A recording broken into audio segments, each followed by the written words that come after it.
Alright, final round with Pauper Cawblade. We're on the play, and we have a bounce land hand, so we have to mulligan. And this hand is much better. We're going to keep. We'll put Sunlance on the bottom. We have a removal spell. We don't want to get flooded in a controlling matchup, and I'm going to get planes down and get a third inspector on the board because we've got one of 3 plays for next turn, even playing the Tranquil Cove.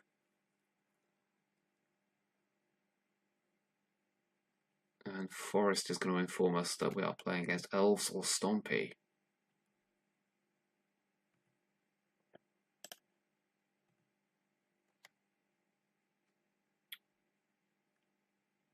So, what do I want to play? I'm leaning towards just jamming Sunlance at the Nettle Sentinel against Stompy. And against Elves, I just want to put Viridian Longbow into play.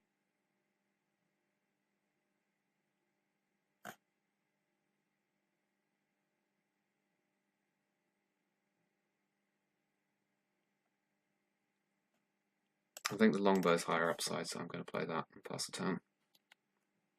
Even against Stompy, Longbow can be quite effective. We would still need to draw some lands for it, but we've got time and we've still got plays.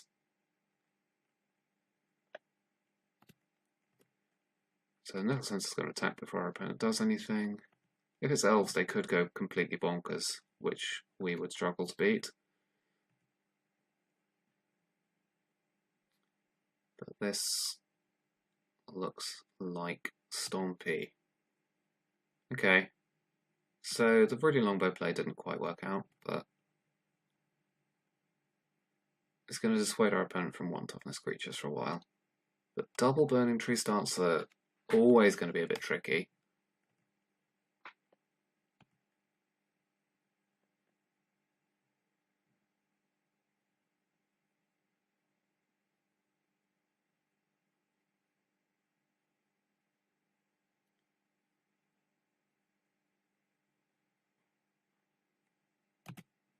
Yeah, Pit Skulk, sure. And then the red mana goes to waste. No, you've got a Volt Scourge. Alright, well we can ping that at some point later, but the emphasis on the later. Alright, Zora's Chancery is a good draw. I'm going to play Thraben Inspector and Sunlance this turn.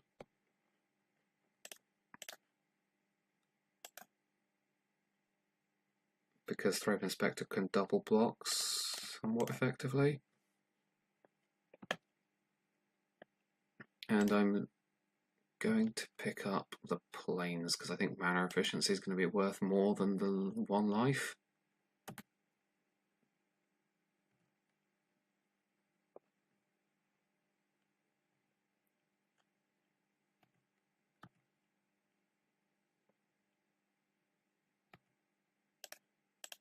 This does get punished by a pump spell, but it is what it is. Okay, I'll take that. I will more than happily Droidar 1-drops. We can Journey to Nowhere that next turn and draw a card without clue if we don't draw anything better to play. Trinket Mage will be good, but I think I'm just going to Journey.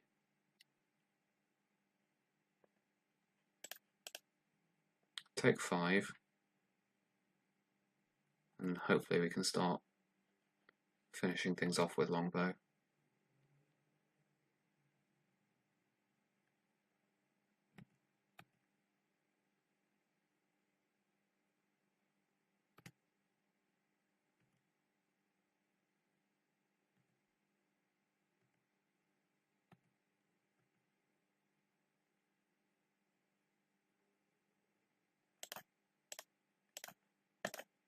I'm not entirely sure what our opponent's got in hand.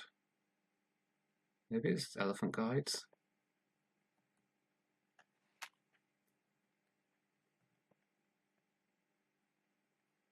So we've got 4 mana in hand.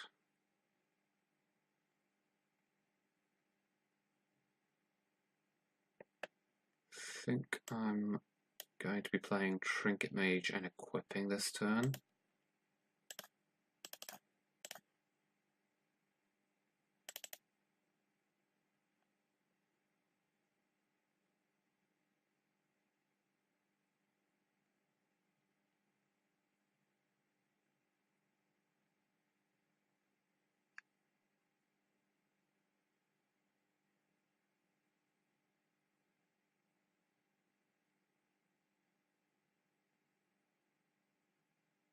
And then we can trade off Thraben Inspector for Burning Tree Emissary.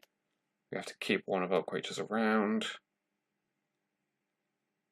to Longbow.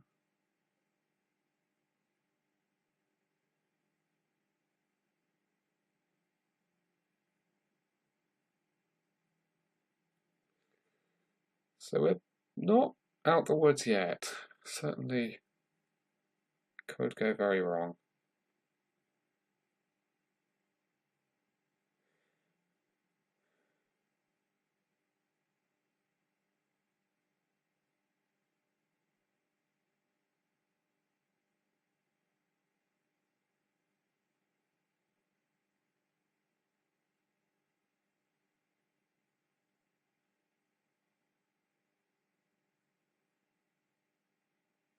My opponent's thinking quite hard here.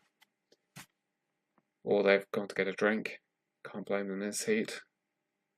For those of you who don't know, it's still heatwave weather in the UK. It's very hot. And I am fed up of the heat, to be honest. It was fun for a while, but it's reached the point where it's just awkward, and I'm thirsty all the time.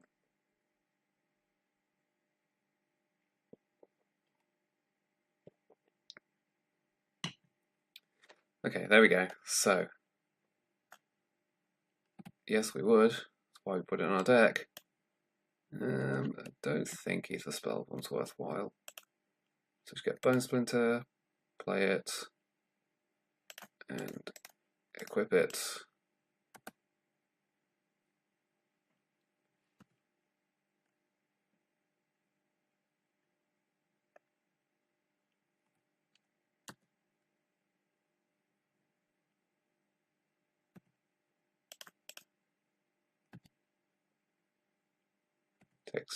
Take 3 down to 6. Yeah, Nettle Sentinel's fine.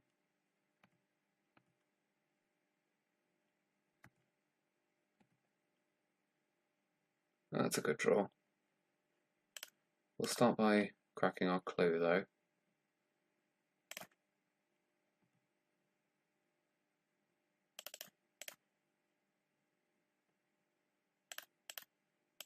I'll equip that there just in case.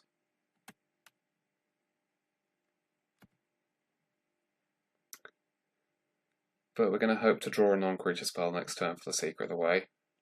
Trade this off against the Burning Tree Emissary, because this might not be able to untap.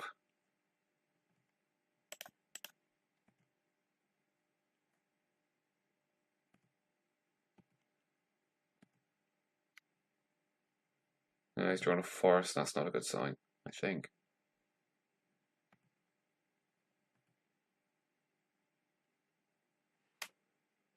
Azorius Chancery is definitely not a good sign.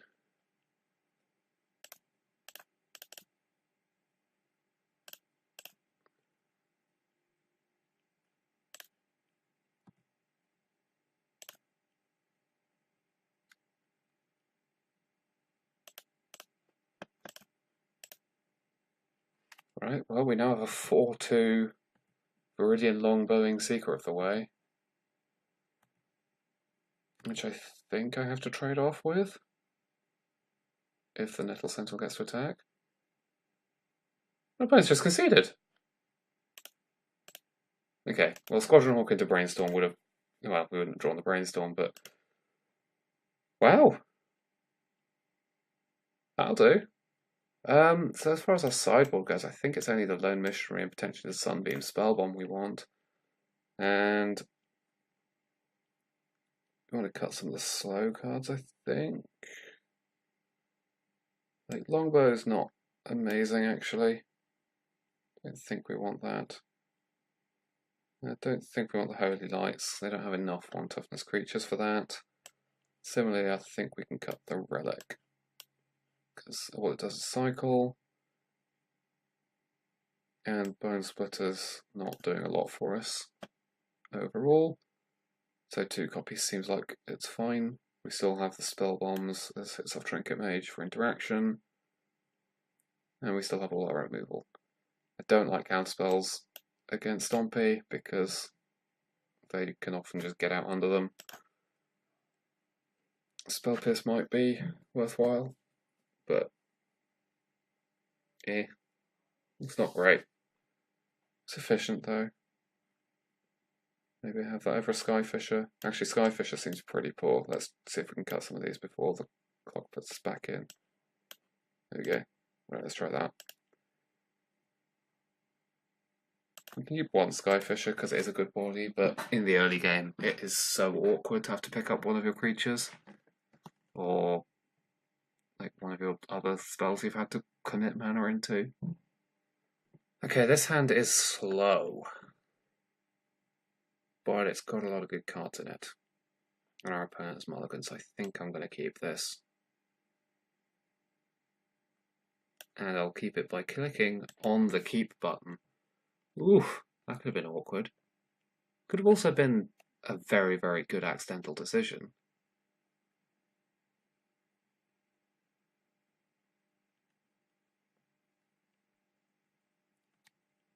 Oh, they've kept us 6 with no 1-drop. That's kind of worrying. Solana Ledgewalker. Okay. Well, if you're not going to put an aura on that, it doesn't matter. Because eventually we'll draw some of our flyers.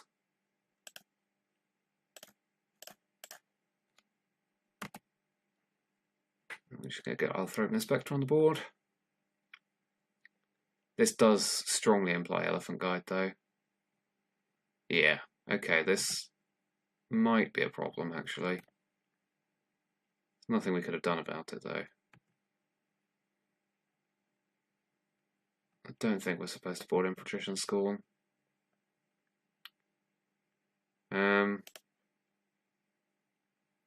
Let's brainstorm. We don't want Palace Sentinels.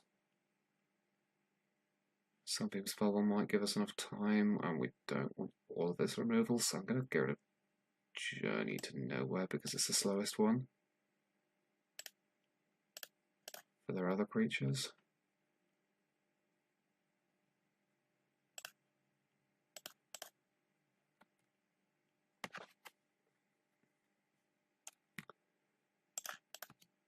And hope this gets there.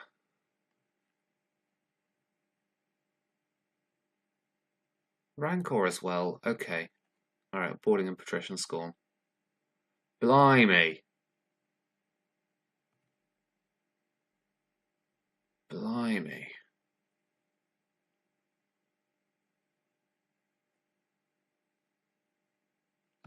Okay, well, he's run out of cards.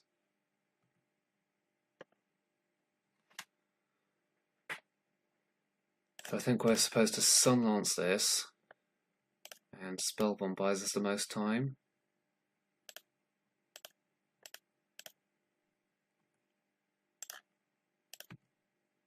We can't block it, so Nest Invader, sure.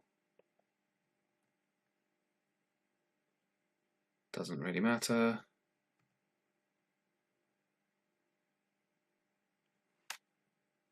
Still not sure exactly how we're winning. I think it starts with Secret Away, as usual. Double Bone Splinter Brace? Don't think it does. So we're taking 8 that we can't deal with, so yeah, we are dead.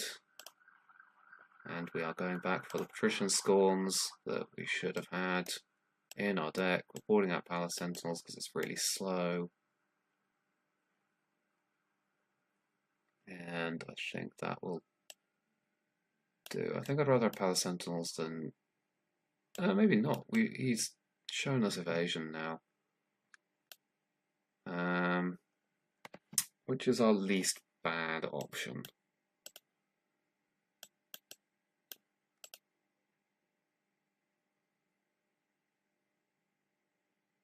I'm honestly wondering if it's Counterspell. I think it's Counterspell.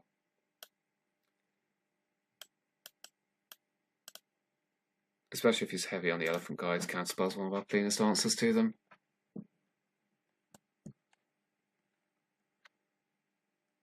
On the play, they're much better, obviously, than on the draw. This hand's not good enough. One land. And this one is going to have to be good enough. We don't want that with this hand, and we have to start with Tranquil Cove.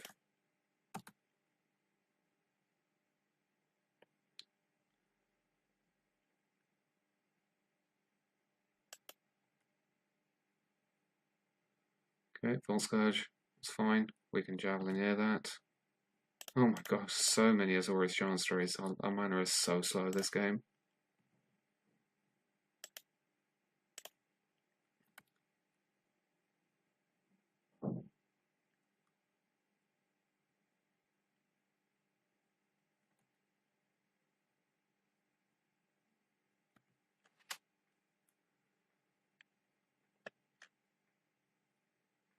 Pit Skulk, sure.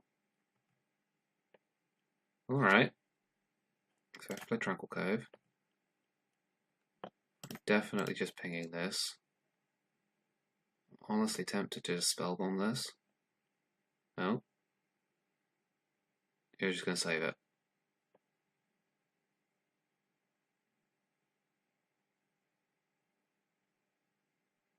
Okay, fine. That could have been worse.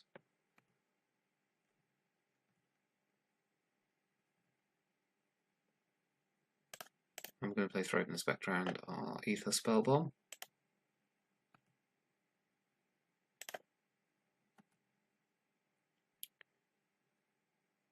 Let's get it on the board, protect ourselves from what it could end up going on.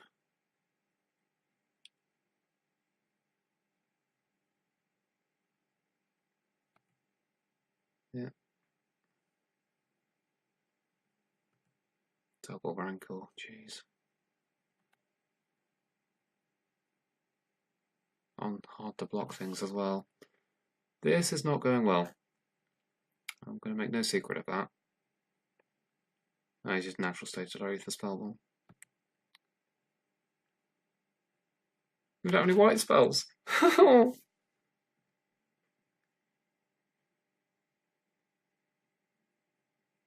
Okay, well, let's draw a card. We need something. I don't think Island's what we wanted.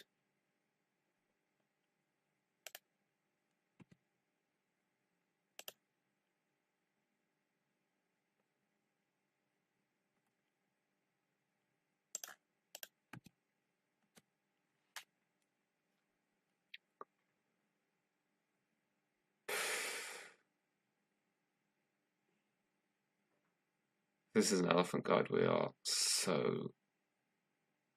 Okay. So we're going to take 11, go down to 2. We can Patrician Scorn and gain 5 life.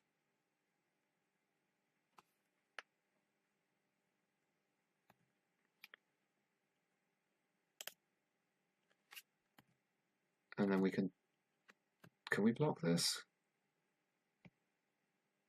That's power. No, we can't. We have to take 4 damage. Still ends us up on 3. Yuck. Indeed. We're going to need something pretty special.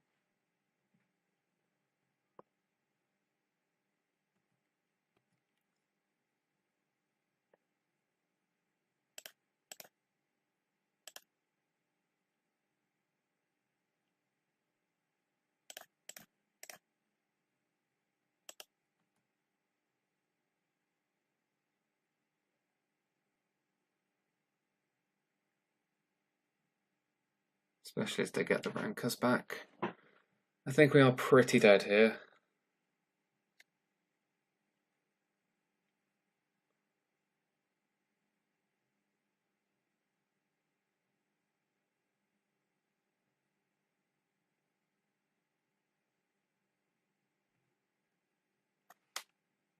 Well, that's a redraw.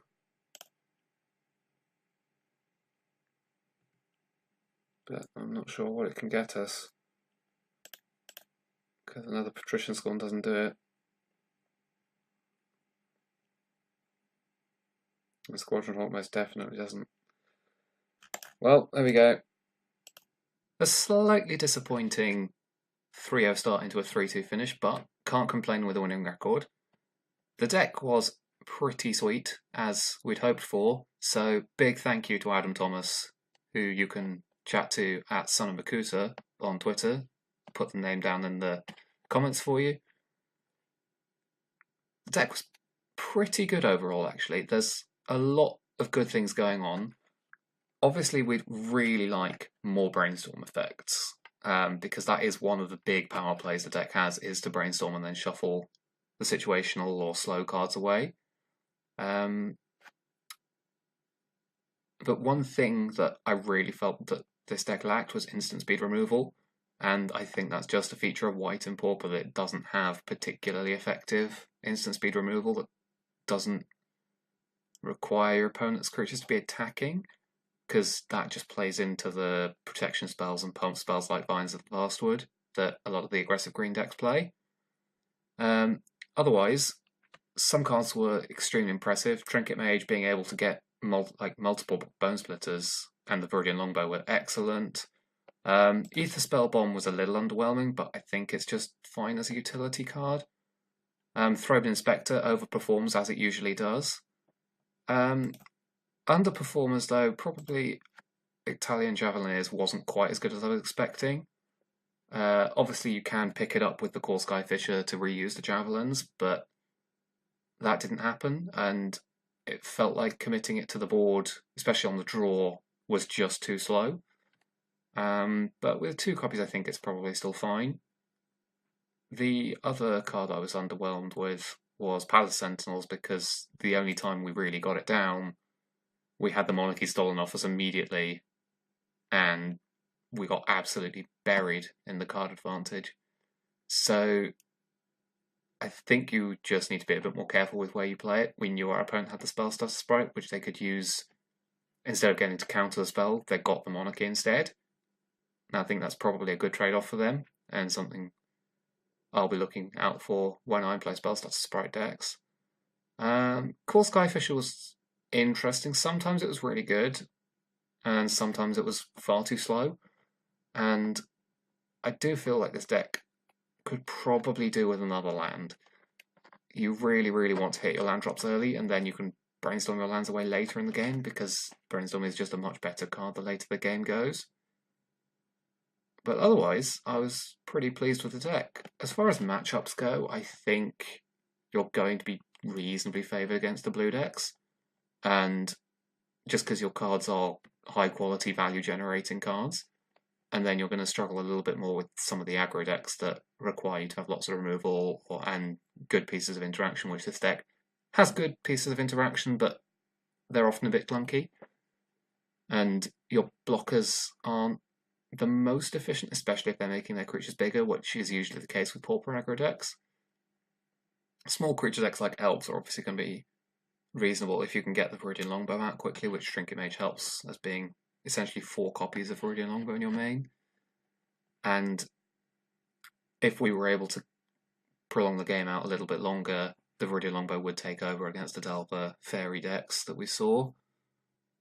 As far as the sideboard goes, we didn't play against it, but I would probably like a couple of Artifact Hate spells. I found Holy Light underwhelming. I don't really know where I want to be bringing it in, because the primary token maker in the format is Battle Screech, and that is white. So it's possible that Holy Light's a little bit too present in the sideboard. I could see having fewer copies for sure. Hydro Blast was obviously great, and Sunbeam Spellbomb was fine. It feels like a bit of a wasted sideboard slot. It is quite low impact. And honestly, I think I possibly prefer to play the Aura Lifelink, which I think is a common in that slot, because sticking it on one of your creatures with a Bow Splitter's going to be quite good, although it can be removed, so hard to say if that's better. And the other card I was actually really impressed with was Spell Pierce. 1-mana counterspells seem really quite good in this deck, so I would honestly try and squeeze a couple of spell piercers in the main, because most decks are going to have targets. Even the aggro decks have pump spells or auras, or in Affinity's case it has Fling, Team of Battle Rage, Thoughtcast you'll always want to counter. So I think it's good enough, even though it falls off in the late game, because again, once you're in the late game you can shuffle it away with Brainstorm. So there we go, we got a sweet new Pauper deck this week, and if you also have sweet Pauper decks that you'd like to see me playing, please let me know in the comments with a link to the deck list, and maybe in a few weeks' time you'll get to see me playing your deck. So thank you very much. Obviously, like I've asked, comments down below. Look at us on social media. We've got Murphy's Vault's Facebook page, Twitter page, our WordPress where we have articles where I'm going to be talking about Modern quite soon, and a lot of content from a lot of great guys and girls. So have a great time, play lots of Magic, and I'll see you soon. Branoc out.